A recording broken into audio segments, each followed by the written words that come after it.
오늘 하나님께서 우리에게 주신 말씀은 요한복음 14장 27절의 말씀입니다. 평안을 너희에게 끼치노니 곧 나의 평안을 너희에게 주노라. 내가 너희에게 주는 것은 세상이 주는 것과 같지 아니하니라. 너희는 마음에 근심하지도 말고 두려워하지도 말라. 아멘. 예수님은 평안을 너희에게 끼치노니라고 말씀하셨습니다. 여기서 끼친다는 단어는 상속한다는 의미입니다. 그러므로 신자가 이 평안을 누리지 못한다면 마치 부모에게 거대한 유산을 상속받고도 찾지 않는 것처럼 엄청나게 손해를 보는 것입니다. 그런데 예수님께서 이 말씀을 하실 때는 가장 잔혹한 고문에 의한 죽음과 제자들의 사악한 배신과 처절한 실패를 눈앞에 둔 상태였습니다. 이처럼 자기 마음의 평안도 추스르기 힘든 상황에서 예수님은 어떻게 세상이 줄 수도 없고 알 수도 없는 평화를 누릴 뿐 아니라 나누어 줄 수 있었을까요? 평안은 관계에서 막힘이 없는 상태를 말합니다. 좀 더 정확하게 정의하면 평안이란 먼저 하나님과의 관계가 막힘이 없으므로 다른 모든 관계들, 즉 자기와의 관계, 대인관계, 대물관계 등에 막힘이 없게 되는 상태를 말합니다. 사실 평안은 세상의 모든 사람들이 간절히 원하고 있는 것이며 그래서 세상에서도 많이 사용하는 단어이기도 합니다. 하지만 세상에서 추구하는 평안은 자신과의 관계나 다른 사람들과의 관계나 여러 상황들과의 관계에 우선순위를 두는 것입니다. 그런데 여기에는 참된 평안이 없습니다. 오늘날 모든 심리학과 상담과 치유에서 자기와의 평안은 거의 신앙이 되다시피 하고 있습니다. 하지만 자기와의 관계에 있어서 불화, 우울증, 정신분열증은 더 많아지고 있습니다. 또한 모든 사람들은 대인관계에서의 평화를 간절히 원하지만 가족이나 직장 동료 사이에서 이 평화를 이루기가 얼마나 어려운지 모릅니다. 뿐만 아니라 겉으로는 모든 상황들이 평화로워 보이는 사람도 언제 어디서 어떤 일이 터질지 모르는 불안감을 안고 살아갑니다. 이것은 우리 자신이 절대 평안을 만들 수도 누릴 수도 없을 뿐 아니라 실상은 끊임없이 평화를 깨뜨리고 지옥을 만드는 죄인이기 때문입니다. 여기에 비해 예수님의 평안은 철저히 하나님과의 관계에 최우선 순위를 둔 것이었습니다. 예수님께서 십자가를 앞두고도 평화로울 수 있었던 가장 중요한 이유는 사랑하는 아버지께로 갈 시간이 다가왔기 때문입니다. 그 결과 예수님께는 기쁨이 가득했습니다. 예수님은 십자가 전날 밤에 3번이나 기쁨이 충만하다는 말씀을 하셨습니다. 또한 예수님께는 믿음이 충만했습니다.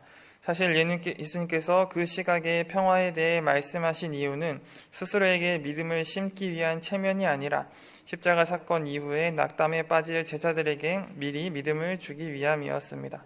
뿐만 아니라 예수님께는 사탄에 대한 승리의 확신도 가득했습니다. 예수님은 사탄이 아무것도 취해갈 것이 없으며 도리어 당신께서 얼마나 아버지를 사랑하는지와 얼마나 아버지께서 명령에 순종하는지를 드러낼 뿐이라고 선언하셨습니다. 우리도 하나님과의 관계에 집중하는 데서부터 평안의 매듭이 풀리기 시작합니다. 그런데 하나님과의 관계에 집중하는 것은 그의 말씀을 사랑하고 순종하는 것입니다. 그렇게 되면 예수님은 당신의 평안을 우리에게 주시기 위해 성령님을 보내주십니다. 그리고 성령님이 오시면 말씀을 죽은 활자가 아니라 산 능력으로 바꾸어 우리의 평안을 빼앗는 모든 것을 깨트려 주십니다. 예수님은 우리에게 이 평화를 맛보기 위해서는 먼저 평화의 마중물을 부으라고 도전하십니다. 그리고 우리가 평화의 도구로서 우리 안에 이미 주신 평화를 나누기 시작하면 예수님은 이 일을 감당할 수 있는 성령을 충만히 부어주십니다. 예수께서 또 이르시되 너희에게 평강이 있을지어다. 아버지께서 나를 보내신 것 같이 나도 너희를 보내노라. 이 말씀을 하시고 그들을 향하사 숨을 내쉬며 이르시되 성령을 받으라. 아멘. 오늘 본문은 그리스도인 우리에게 큰 위로를 주는 말씀입니다. 너희에게 평안을 주노라.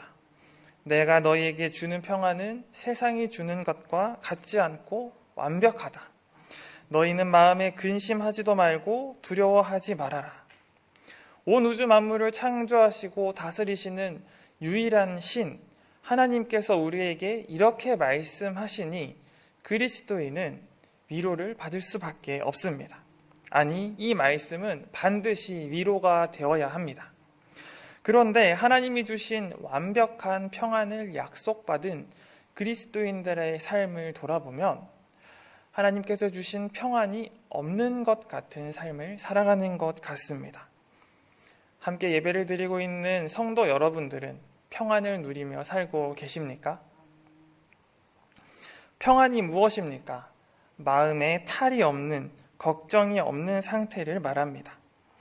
예수님께서는 세상이 줄 수 없는 평안을 주신다고 하셨으니 우리는 그 평안을 누리면서 우리 마음에 아무 걱정이 없는 상태로 삶을 살아야 합니다. 하지만 하나님의 약속에도, 평안의 약속에도 불구하고, 약속의 말씀에도 불구하고 이 땅을 살아가는 그리스도인들, 저와 여러분은 불안에 사로잡힐 때가 있습니다. 왜 많은 그리스도인들은 하나님이 약속하여 주신 이 말씀에 사로잡히지 못하고 불안에 사로잡혀 있는 것일까요? 오늘 함께 질문을 살펴보면서 우리가 왜 평안을 누리지 못하는지, 그리고 평안을 누리는 방법이 무엇인지 함께 살펴보도록 하겠습니다. 첫 번째 질문입니다. 세상에서 말하는 평안과 예수님이 주시는 평안의 우선순위에는 어떤 차이가 있습니까? 세상이 말하는 평안과 예수님이 주신 평안의 차이는 그 중심에 무엇이 있는지, 그리고 무엇을 바라보고 있는지, 그것에서 판별됩니다. 세상이 말하는 평안의 중심에는 나만이 존재합니다. 내가 중심이 되면서 이 세상을 판단하면서 평안을 측정하는 것입니다. 나와 친밀하고 아주 관계가 좋은 사람이 있으면 평안한 상태에 있는 것이고, 내가 건강하고 내가 많은 것을 누리고 있으면 평안한 상태에 있는 것이고, 내 뜻대로 내가 계획한 대로 내 인생을 잘 풀려져 갈 때 우리는, 이 세상은 평안한 상태에 있다고 말합니다. 이와 같은 세상의 기준으로 그리스도인들이 평안을 갈구하니 당연히 평안을 누리지 못하고 불안감에 휩싸일 수밖에 없습니다. 아니, 사람이 어떻게 살면서 자신이 좋아하는 사람, 관계가 좋은 사람과만 살 수 있을까요?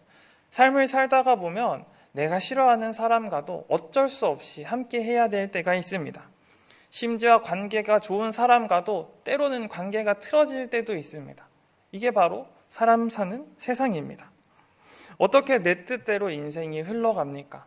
아무리 우리가 이렇게 계획을 하더라도 우리의 인생은 나의 생각과는 다르게 흘러가는 경우가 대부분입니다. 우리가 어떻게 항상 건강할 수가 있습니까? 건강한 삶을 살면 너무나 좋겠지만, 하지만 건강은 우리의 마음대로 되는 것이 아닙니다. 건강할 것 같은 젊은 사람들도 불의의 사고를 당하기도 하고 갑자기 이유를 알 수 없는 병에 걸리기도 합니다. 그리고 인간은 태생적으로 나이가 들수록 건강이 나빠질 수 없는 한계를 타고났기 때문에 이런 것을 생각하면 평안이란 것 자체를 누릴 수 없는 존재가 인간임을 알 수 있습니다.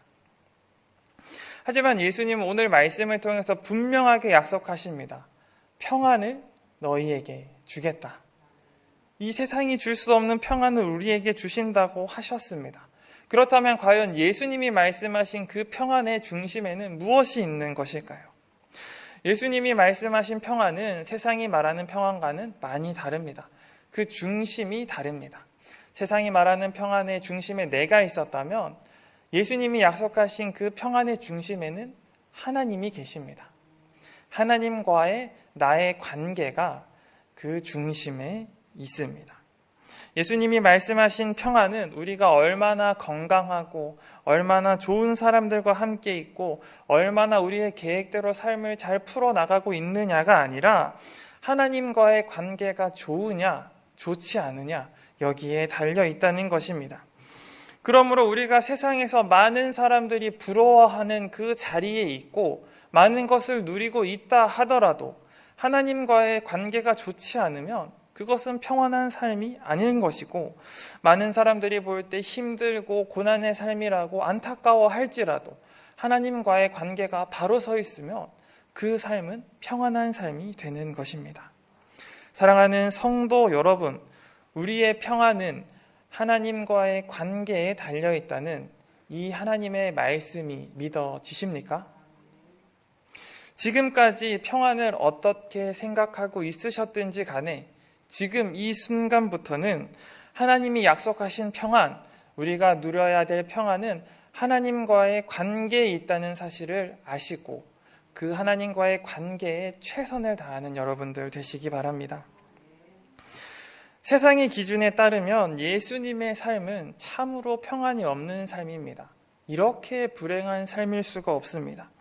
보통의 사람은 감히 할 수도 없는 초자연적인 놀라운 신비를 일으킬 수 있는 능력을 가지고 있음에도 불구하고 그 능력을 통해서 많은 것을 누릴 수 있었음에도 불구하고 아무것도 명예도 지위도 부도 축적하지 못했습니다. 예수님은 많은 사람들에게 존경받기보다는 쫓겨나며 욕을 먹으며 비판을 받으셨습니다. 예수님은 많은 사람들이 가지고 있는 집 한 채, 편안하게 머리 누일 곳 있는 집 한 채도 가지지 못한 그런 분이셨습니다. 예수님의 마지막은 어떠합니까? 당시의 십자가 형벌, 정말로 최악의 형벌이었던 정치범들이나 받던 그 십자가의 형벌을 통해서 목숨을 잃게 되셨습니다. 예수님의 삶을 바라보노라면, 이 세상의 눈으로 바라보노라면 이렇게 불행한 삶, 이렇게 평안이 없는 삶이 없을 수 없습니다. 하지만 예수님은 항상 하나님과의 바른 관계를 유지하고 계셨습니다. 여기서 바른 관계, 하나님과의 좋은 관계란 하나님이 나에게 원하시는 것이 무엇인지 분명히 알며 그것에 순종하며 그 하나님의 뜻대로 삶을 살아가는 것을 말합니다. 그러므로 예수님은 편하게 머리 둘 곳 없으셔도, 많은 사람들에게 존경을 얻지 못해도, 높은 지위를 가지고 있지 않아도, 많은 재산을 가지고 있지 않아도 하나님 한 분 때문에 이 세상에서 평안을 누리실 수 있었습니다. 우리가 흔히 평안을 생각할 때는 안락하고 편안하고 편리함이 가득한 고난과 역경이 없는 삶을 생각하기 쉽습니다. 하지만 이와 같은 생각의 중심에는 내가 있습니다. 나와 관련된 모든 것들, 나에게 얼마나 큰 위로를 주나 평안을 주나 나를 중심으로 모든 것을 측정합니다. 하지만 이러한 평안은 언제든지 변할 수밖에 없는 반쪽짜리 평안입니다. 하지만 하나님이 중심이 되는 그 평안은 우리가 어떠한 상황에 있든지 간에 변하지 않습니다. 우리가 행복한 자리에 있든지 불행한 자리에 있든지 어떤 자리에 있든지 간에 그 평안은, 하나님과의 관계에 있는 평안은 변하지가 않습니다. 왜냐하면 우리를 향한 하나님의 사랑은 영원하시기 때문입니다. 바로 성경이 약속하시는 평안이 바로 이 평안입니다. 변하지 않는 사랑, 불변하시는 그 약속을 우리에게 주셨고 우리는 그 평안을 바라보며 나아갑니다. 사랑하는 성도 여러분, 여러분이 생각하는 평안, 여러분들이 지금까지 생각했던 평안은 세상이 말하는 평안, 하나님이 말씀하신 평안, 그 둘 가운데 어디에 더 가깝습니까? 세상이 말하는 평안은 언제나 변할 수 있는 불완전한 평안이라는 사실을 기억하시면서 영원히 변하지 않는 하나님이 주시는 그 평안을 바라보며 그 사랑을 누리며 살아가는 성도님들 되시기를 주님의 이름으로 축복합니다. 두 번째 질문입니다. 하나님과의 관계에 집중한다는 것은 구체적으로 무엇을 의미하는 것입니까? 우리가 말씀을 사랑하고 순종할 수 있도록 하기 위해 보내주신 선물은 무엇입니까? 하나님과의 관계에 집중한다는 것은 하나님을 사랑함으로 내 생각보다, 내 뜻보다 하나님의 생각에 더 집중하고 그 하나님의 말씀에 순종하는 삶을 말하는 것입니다. 저에게는 이제 17개월 된 딸 보미가 있습니다. 아마 한 번쯤 보셨을 텐데요. 남들이 볼 때는 좀 안 예쁠 수 있어도 제가 볼 때는 이 세상의 그 어떤 아기보다 가장 예쁩니다. 그래서 저는 당연히 너무나 사랑하죠. 그리고 가장 좋은 것을 주고 싶어 하고 아주 잘 키우고 싶은 마음을 가지고 있습니다. 그런데 우리 보미가요, 부모님의 말씀에 아주 잘 순종하는 아이였는데 이제는 조금씩 반항을 하기 시작했습니다. 말을 하면 아니라고 도리도리 고개를 짚고요. 갑자기 반대로 행동을 하기 시작했습니다. 물론 아이가 성장하면서 자신의 주관을 말하는 것, 그렇게 자신의 자아를 형성하는 것 중요합니다. 하지만 아이의 안전과 관련되어 있을 때는 자신의 자아보다 안전이 우선되어야 합니다. 어느 날입니다. 갑자기 보미가 날카로운 가위에 꽂혔습니다. 가위를 보고 계속 달라고 합니다. 가위를 주지 않았는데 어떻게든 기어코 올라가서 그 가위를 가지고 있었습니다. 깜짝 놀라서 날카로운 가위는 가지고 노는 거 아니야 라고 말하면서 가위를 뺏었습니다. 제가 가위를 뺏자마자 보미는 대성통곡을 하면서 울기 시작했습니다. 가위를 달라고 계속 울기 시작했습니다. 저는 그 보미에게 가위를 주면 당연히 살이 베일 수도 있고 눈을 찌를 수도 있으니까 아직 그 가위를 다루기에 적절하지 않은 나이이기 때문에 당연히 주지 않았습니다. 이 세상에 어떤 부모가, 자식을 사랑하는 부모가 위험한 물건을 아이에게 줄까요? 아무리 아이가 그것을 원한다 하더라도 아이를 진짜 사랑하는 부모라면, 아이를 정말로 사랑하는 사람이라면 아무도 그것을 주지 않을 것입니다. 어린 아이니까 모르니까 때를 쓰는 거죠. 지혜롭지 못한 어리석은 모습입니다. 우리의 아버지가 되시는 하나님 아버지는 그 누구보다도 여러분 한 분 한 분을, 저를 사랑하십니다. 부모가 아이를 사랑하는 것 이상으로, 아니 우리가 생각할 수도 없는, 상상할 수도 없을 정도로 하나님은 우리를 바라보시고 사랑하고 계십니다.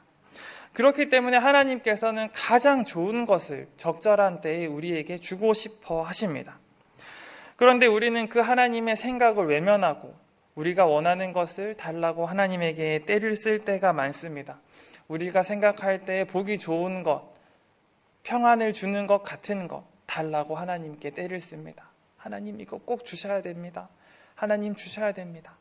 하나님이 그것이 우리에게 적절치 않아서 잠시 유보하고 있는 것인데 우리는 그 하나님의 뜻을 외면하고 하나님이 그것을 나에게 주지 않는다고 원망하고 하나님을 미워하며 삶을 살아갑니다. 아무리 좋아 보이는 것이라 할지라도, 아무리 가위가 좋아 보여도 아이에게 주지 않는 부모의 심정처럼 하나님께서는 그 사랑의 마음을 가지고 우리를 대하고 계십니다. 하나님과의 관계에 집중한다는 것은 그 하나님을 온전히 바라보며 하나님의 사랑에 전적으로 신뢰하는 것을 말합니다. 이것은 내 뜻보다 하나님의 뜻을 더 존중하는 것을 말합니다. 내가 아무리 원하는 것이 있다 하더라도 하나님이 그것이 아니라고 하면 아닌 것이고, 내가 아무리 가고 싶어도 하나님이 아니라고 하면 가지 않는 것, 이것이 바로 하나님과의 관계에 집중하는 삶입니다. 우리는 우리의 힘으로는 이렇게 하나님의 뜻에 순종할 수 없습니다. 왜냐하면 우리는 본성부터 우리만을 생각할 수밖에 없는 죄악이 가득한 죄인이기 때문입니다. 그렇기 때문에 하나님은 이런 우리를 너무나 잘 아시고 하나님의 말씀에 순종하게 하기 위해서 보혜사 성령님을 우리에게 보내주셨습니다. 그렇기 때문에 우리는 우리의 힘으로 할 수 없지만 그 보혜사 성령님을 의지하며 보혜사 성령님을 통해서 나아갈 때 내 뜻을 잠시 내려놓고 하나님의 뜻에 순종할 수 있습니다. 아무리 내가 증오하고 싫어하는 사람이 있다 하더라도 성령님이 함께 하실 때 우리는 그 사람에게 사랑의 말을 전할 수 있습니다. 내가 건강이 악화되어서 불행한 삶을 살고 있다고 나를 한탄할 때 성령님이 함께 하신다면, 우리가 성령님을 의지하면서 나의 인생을 바라본다면 우리의 인생은 불행이 아니라 그 고난을 통해서 더욱더 하나님을 바라보게 하는 그 은혜를 바라보게 됩니다. 내 뜻대로 인생이 흘러가지 않은 것 같아서 내가 불행하다고 고백하고 하나님을 원망할 때 성령님을 의지하면서 하나님을 바라볼 때, 아, 하나님께서 나에게 지금까지도 필요할 때 적절한 것을 주신 것처럼 앞으로도 나에게 적절한 때에 길을 열어주시겠구나, 믿음의 고백을 할 수 있는 것입니다. 사랑하는 성도 여러분, 편리함은 줄 수 있어도 평안함은 줄 수 없는 그 세상의 이치를 따라가지 않는 지혜로운 그리스도인들 되시기 바랍니다. 세상이 추구하는 편리함, 상황에 따라서 언제든지 변할 수 있는 불안정한 평안에 현혹되지 마시고 세상이 줄 수 없는 완전한 평안, 영원히 변치 않는 그 하나님의 사랑의 약속을 바라보며 나아가는 여러분들 되시기 바랍니다. 우리의 힘으로는 이 하나님의 약속, 하나님이 주시는 평안을 붙들 수 없다는 것을 지각하시고 성령님을 의지하며 여러분의 마음을 하나님께 맞추어 하나님의 말씀에 순종하며 이 순종함을 통해 세상이 줄 수 없는 평안을 맛보며 누리며 살아가는 주님의 백성들 되시기를 주님의 이름으로 축복합니다.